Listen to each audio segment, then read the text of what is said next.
Doctor भैया जी जो इन्होंने समस्या बताई वो बड़ी विकराल थी। बोले अमित भाई बिहार में शराब बंद है। तो हम कहें ये समस्या आपको दिखी? बोले हाँ, लेकिन इन्होंने जो सलूशन बताया है वो और सब सराहनीय। बोले अमित भाई अगर एक काम कर ले बिहार सरकार तो निश्चित रूप से आनंद आ जाएगा। तो बोले क्या कर सकती है बिहार? इन्होंने जो उपाय बताया है कि अपना पत्र लेकर आएंगे, एडीएम साहब को, एसडीएम साहब को देंगे, हो सकता है सरकार में मान्य हो। नहीं ये बात नहीं थी। इन्होंने कहा कि अमित भाई एक फिल्म आएगी पद्मावती। तो हम बोले तो बोले उस फिल्म में बड़ा रोक लगा, बड़ा प्रतिबंध लगा। बाद में क्या हुआ कि फिल्म पद्मावती का नाम पद्मावत कर दिया गया और वही बाकी फिल्म रिलीज कर दी गई। तो हम बोले आप क्या कहना चाहते हैं? अगर इनकी बात सही लगे तो तालियां एक बार पीछे तक बजे इनके लिए। हम कहे इस पर आपको क्या दिक्कत है? बोले नहीं अमित भाई मैं भी सोच रहा हूँ कि बिहार सरकार एक बार शराब का नाम सरवर बदल करके चालू कर सकती है। इसमें ज्यादा दिक्कत तो नहीं होनी चाहिए। मैं सचमुच बता रहा हूँ, मैं अभी तक शंका में हूँ कि आप विधायक जी हैं, आप एडीएम साहब। हमारे यहाँ सर इतने शांत एडीएम नहीं होते हैं। हमारे यहाँ एडीएम साहब एक बार चेक करने गए थे स्कूल, मजाक की बात नहीं कर रहा हूँ, हमारे यहाँ स्कूल चेक करने गए, मैं पहले हाथ से कभी की भूमिका पर हूँ। हमारे यहाँ एडीएम साहब स्कूल चेक करने गए थे, ये भैया ये लोग फोटोग्राफर आप लोग फोटो खींचने के लिए खड़े हैं, प्लीज थोड़ी शांति रखिएगा और कोशिश करिए जल्दी से खींच करके चले जाइए। इतना मैं खींचने लायक हूँ भी नहीं। जब सुरेश अलबेला जी आएंगे तब आप खींचिएगा। वो तो इतना सुंदर अगर मैं होता तो मैं 5-6 दिन नहाता ही नहीं। गजब के आदमी है भाई, मतलब ये हमारे कवि सम्मेलन जगत की माधुरी दीक्षित है।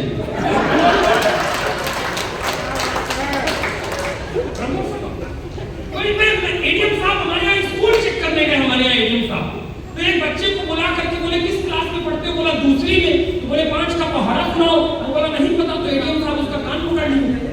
मजाक नहीं कर रहे सर, आप इतने शांत बैठे इसलिए शंका हो रही। एडीएम साहब उसका कान पकड़ लिए। तो लड़का भी खतरनाक था, हमारे लीवर का था। बोला सर कान छोड़ दीजिए, हल्के में मत लीजिए, मैं कोई स्कूल में पढ़ता उड़ता नहीं हूँ, मैं बकरी बेच रहा था। तो टीचर बोले कि आ जाओ बैठ जाओ यहाँ। तो मैं बैठा हुआ हूँ, एडीएम साहब का दिमाग खराब हो गया। वो सीधे टीचर के पास पहुंच गए, मास्टर के पास। बोले तुम कैसे मास्टर हो, फर्जी बच्चे बैठा के रखते हो, इस तरह स्कूल चलोगे तुम्हारी शिकायत कब तक पहुंचाएंगे? तो मास्टर भी कमाल के थे। बोले नहीं सर हम मास्टर नहीं है, हमारे पिताजी मास्टर। वो जो आज उनको बुखार था इसलिए हम रोक करके किसी तरह रखे। अगर आप कल आइए तो सब तंदुरुस्त मिलेंगे। एडीएम साहब का पारा 7वें आसमान में पहुंचा, वो सीधे प्रिंसिपल के पास पहुंच गए। बोले आप मजाक कर रहे हो क्या? फर्जी बच्चे, फर्जी मास्टर, आपकी मान्यता रद्द कर दी जाएगी, राजधानी तक आपकी शिकायत जाएगी। तो प्रिंसिपल पान थूक के बोले नहीं सर हमारे मामा का लड़का प्रिंसिपल है। अब वो आज निमंत्रण में गया है इसलिए मैं केवल रोक करके रखा हूँ। अगर कल तक आप काम चला लीजिए। एडीएम साहब बोले किसी तरह काम नहीं चलेगा। बोला काम चलाइए सर। एडीएम साहब भी कमाल के थे। बोले ठीक है 10,000 लगेगा, काम हो जाएगा।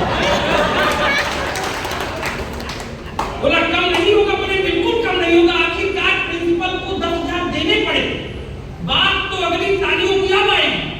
एडीएम साहब ने 10,000 जेब में रखे और बोले ठीक है आज 10,000 दे दिए हो तो बच गए हो, लेकिन रोज रोज इस तरीके से मत करना। क्या पता कल कोई सही का एडीएम आ जाए तब।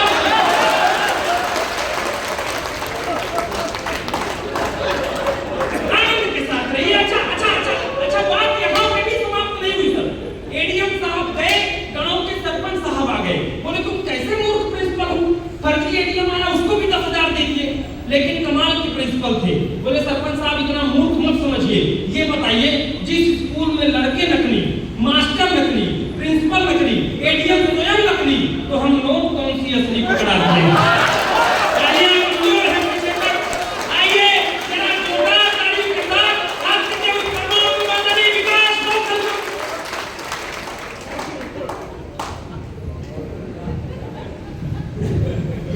बहुत बहुत धन्यवाद।